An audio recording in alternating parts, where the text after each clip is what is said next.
O Senhor esteja convosco. Ele está no meio de nós. Proclamação do Santo Evangelho de nosso Senhor Jesus Cristo, segundo Lucas. Glória a vós, Senhor.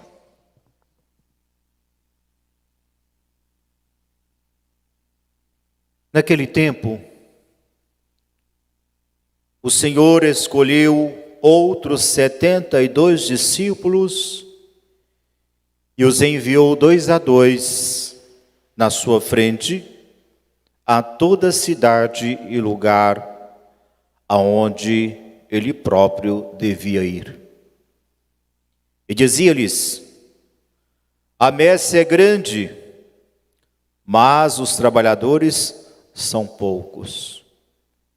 Por isso, pedi ao dono da messe que mande trabalhadores para a colheita.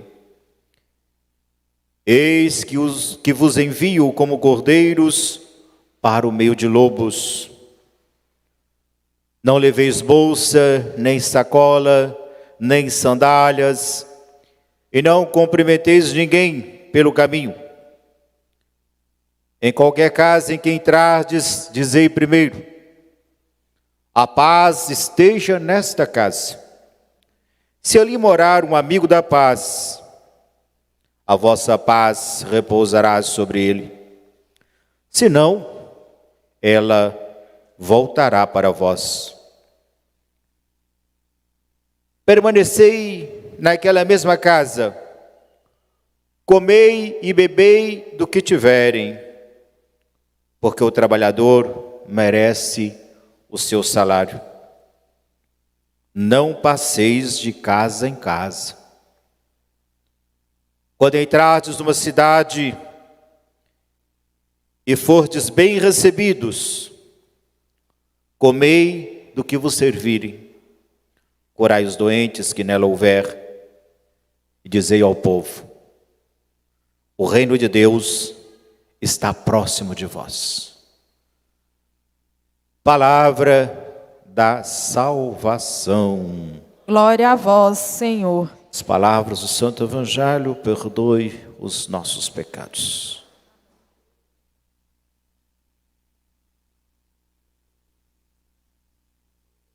Ainda ontem, celebrávamos a conversão de Paulo. Aquele homem que perseguiu os cristãos,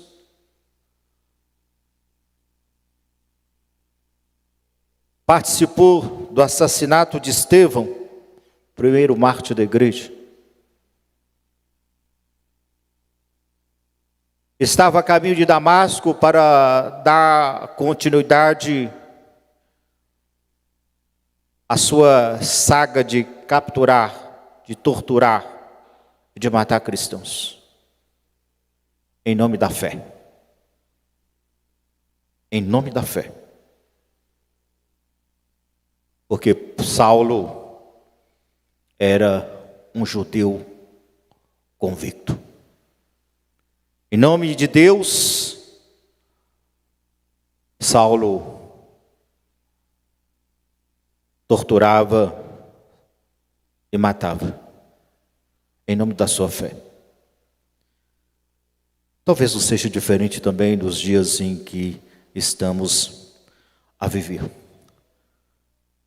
Mas o importante, meus queridos, é a transformação de Deus.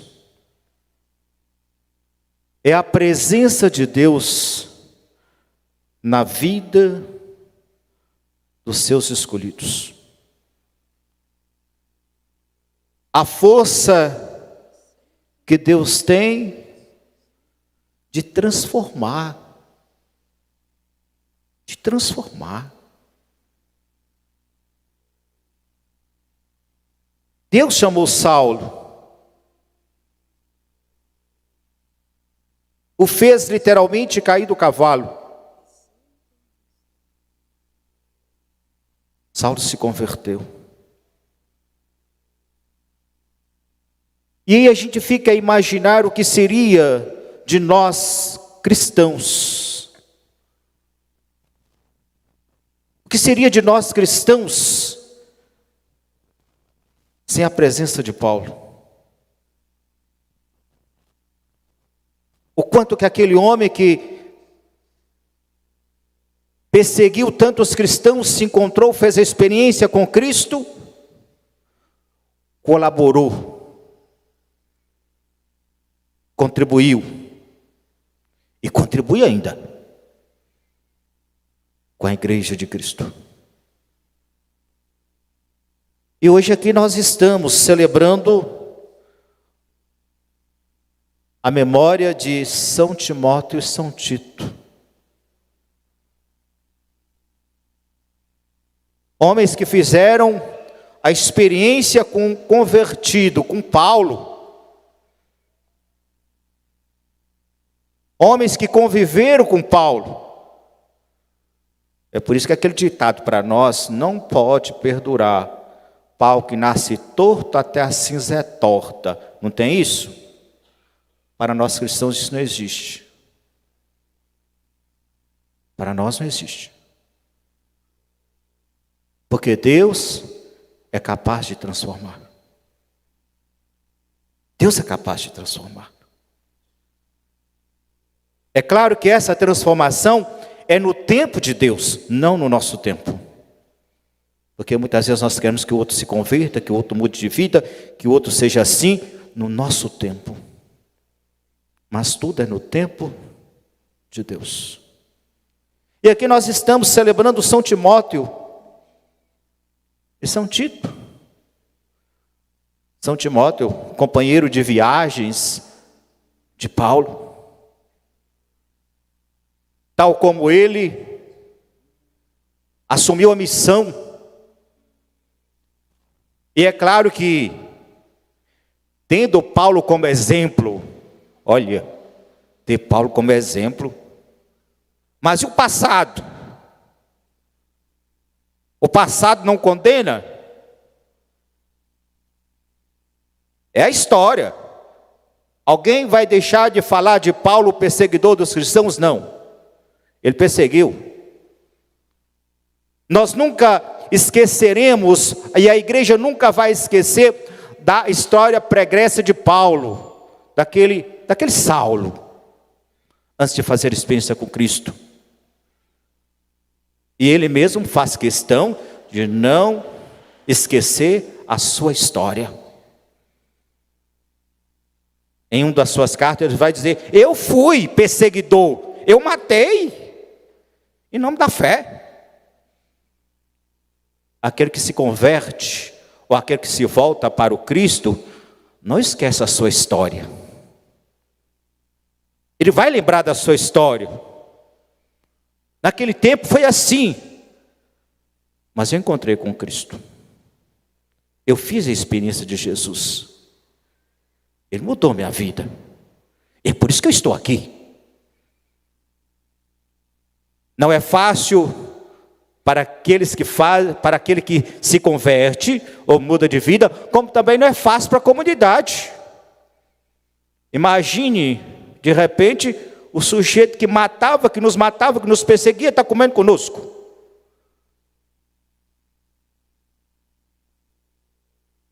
Difícil.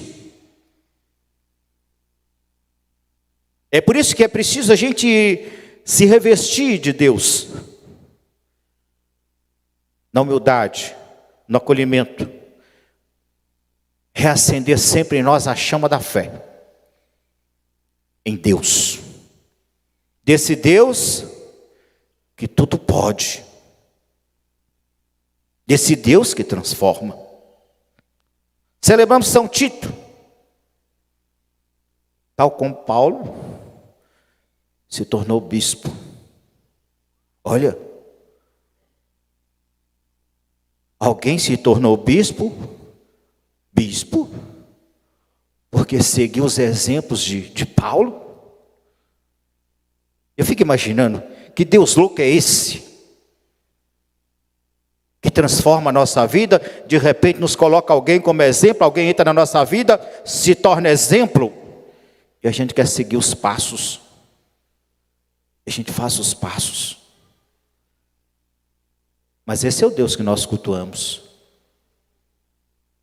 esse é o Deus que nós seguimos. No evangelho de hoje, nós ouvimos do próprio Cristo, este Cristo que precisa de colaboradores enquanto humano na sua obra. E Lucas retrata aqui para nós que o Senhor escolheu 72 discípulos e os enviou 2 a 2 à sua frente, a toda a cidade em que ele devia ir. Além dos 12 apóstolos, Jesus já tinha os 72 discípulos como colaboradores seus. A obra de Cristo, a obra de Deus, precisa de colaboradores. E quando nós falamos aqui de colaboradores, meus queridos, não é só chegar no mês de agosto, né, mês das vocações, a gente rezar. Vamos rezar. Primeiro domingo, os padres, rezar pelas vocações sacerdotais. Rezamos pelos catequistas, rezamos pelos religiosos, rezamos pelos pais. E aí, alguns até pensam, vamos rezar para que tenhamos mais vocações sacerdotais. Não é só rezar pelas vocações sacerdotais. Até que, graças a Deus, os nossos seminários, a gente não pode reclamar, não. Está tendo vocação. Está tendo. Quando eu olho para a realidade de Montes Claros, quando aqui cheguei já há uns 26 anos, comunidade que não tinha padre, hoje tem padre. Paróquias em que trabalhei, onde eram 3 municípios, numa só paróquia, hoje, graças a Deus, cada paróquia tem o seu padre, tem o seu pastor. Lugares que a gente nunca imaginava naquele tempo, né? Há 22 anos atrás, que teria um padre, hoje, graças a Deus, tem padre. Ou seja, o Senhor tem ouvido as nossas preces. O Senhor tem escutado as nossas orações. Ele mesmo nos diz, né? Pedi ao dono da messe que mande trabalhadores para a colheita. O Senhor tem ouvido as nossas orações. No tocante aos sacerdotes, aqui, a nossa diocese, eu falo a nossa diocese, não outras realidades, mas a nossa diocese, graças a Deus, Deus tem nos ouvido. Mas de que é que nós estamos precisando mesmo? E esses trabalhadores não é somente padres, não se reduz aos padres, ao bispo, aos religiosos. Nós estamos precisando também de leigos que vivam a sua vocação na sua profundidade, que assumam a missão, como Timóteo assumiu, como Tito assumiu. Mas assumir para valer, não de meia boca. Não de meia boca. Mas é viver mesmo a sua condição batismal, enquanto seguidor de Cristo. Viver a sua vocação. Assumindo os diversos ministérios que nós temos por aí. As diversas pastorais que nós temos por aí. Se Jesus precisou de colaboradores, de 72, né?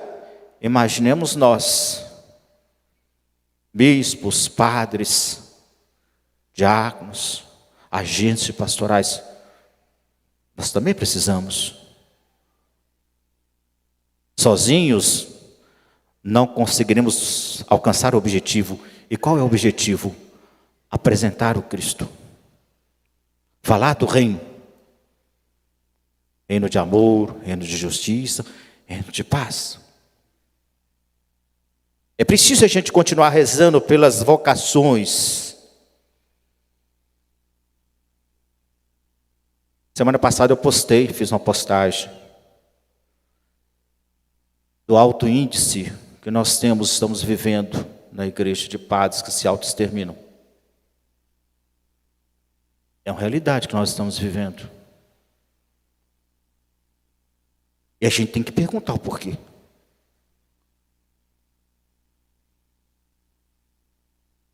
O que eu acho interessante, meus irmãos, e triste ao mesmo tempo, é que muitas vezes se importam tanto com os padres na sua vida particular, nas suas opções, na sua opção partidária, mas muitas vezes não quer saber o que se passa no coração do sacerdote.